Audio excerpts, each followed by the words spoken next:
कर्पूरगौरं करुणावतारं संसारसारं भुजगेन्द्रहारं सदा वसन्तं हृदयारविन्दे भवं भवानी सहितं नमामि। भैरव अर्थात भय से रक्षा करने वाला हिंदुओं के एक देवता हैं जो शिव के रूप हैं। भैरवों की संख्या 52 है। ये 52 भैरव भी 8 भागों में विभक्त हैं। शैव धर्म में वह शिव के विनाश से जुड़ा एक उग्र रूप हैं। त्रिक प्रणाली में भैरव परम ब्रह्म के पर्यायवाची सर्वोच्च वास्तविकता का प्रतिनिधित्व करते हैं। आमतौर पर हिंदू धर्म में भैरव को दंडपाणी भी कहा जाता है, जैसे कि वह पापियों को दंड देने के लिए एक छड़ी या डंडा रखते हैं। और स्वस्ववा का अर्थ है जिसका वाहन या सवारी कुत्ता है।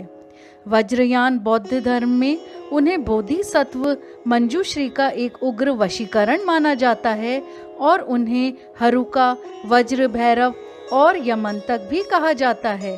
वह पूरे भारत, श्रीलंका और नेपाल के साथ साथ तिब्बती बौद्ध धर्म में भी पूजे जाते हैं। कोलतार से भी गहरा काला रंग, विशाल प्रलंब, स्थूल शरीर, अंगारकाय त्रिनेत्र, काले डरावने चोगे नुमा वस्त्र, रुद्राक्ष की कंठमाला, हाथों में लोहे का भयानक दंड और काले कुत्ते की सवारी, यह है महाभैरव अर्थात मृत्यु भय के भारतीय देवता का बाहरी स्वरूप। उपासना की दृष्टि से भैरव तमस देवता हैं। उनको बलि दी जाती है और जहाँ कहीं यह प्रथा समाप्त हो गई है वहाँ भी एक साथ बड़ी संख्या में नारियल फोड़कर इस कृत्य को एक प्रतीक के रूप में संपन्न किया जाता है। यह एक ऐतिहासिक सत्य है कि भैरव उग्र कापालिक संप्रदाय के देवता हैं और तंत्र शास्त्र में उनकी आराधना को ही प्राधान्य प्राप्त है। तंत्र साधक का मुख्य लक्ष्य भैरव भाव से अपने को आत्मसात करना होता है। शिव पुराण के अनुसार कार्तिक मास के कृष्ण पक्ष की अष्टमी को मध्याह्न में भगवान शंकर के अंश से भैरव की उत्पत्ति हुई थी।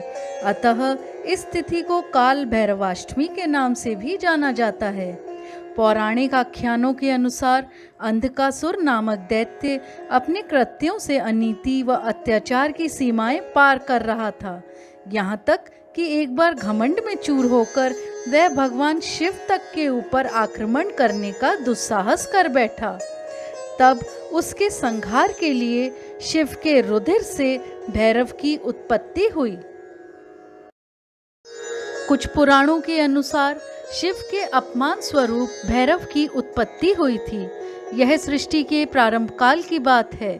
सृष्टिकर्ता ब्रह्मा ने भगवान शंकर की वेशभूषा और उनके गणों की रूप सज्जा देखकर शिव को तिरस्कार युक्त वचन कहे। अपने इस अपमान पर स्वयं शिव ने तो कोई ध्यान नहीं दिया, किंतु उनके शरीर से उसी समय क्रोध से कंपायमान और विशाल दंडधारी एक प्रचंड काया प्रकट हुई और वह ब्रह्मा का संहार करने के लिए आगे बढ़ आई।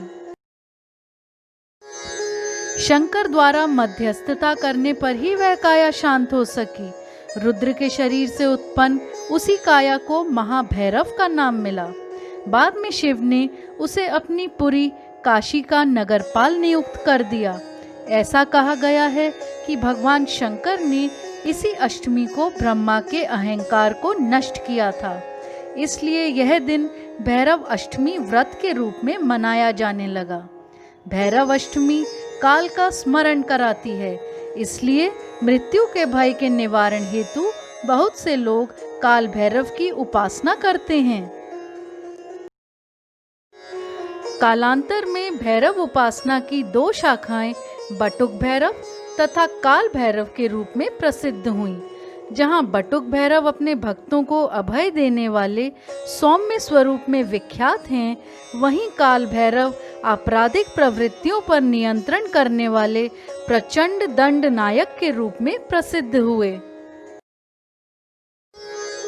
ध्यान के बिना साधक मूक सदृश है। भैरव साधना में भी ध्यान की अपनी विशिष्ट महत्ता है। किसी भी देवता के ध्यान में केवल निर्विकल्प भाव की उपासना को ही ध्यान नहीं कहा जा सकता। ध्यान का अर्थ है उस देवी देवता का संपूर्ण आकार एक क्षण में मानस पटल पर प्रतिबिंबित होना।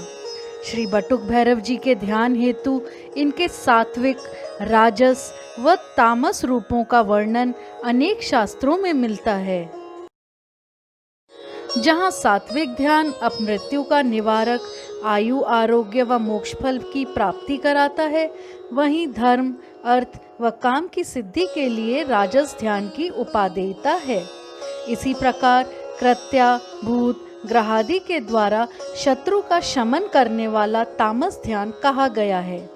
ग्रंथों में लिखा है कि गृहस्थ को सदा भैरव जी के सात्विक ध्यान को ही प्राथमिकता देनी चाहिए।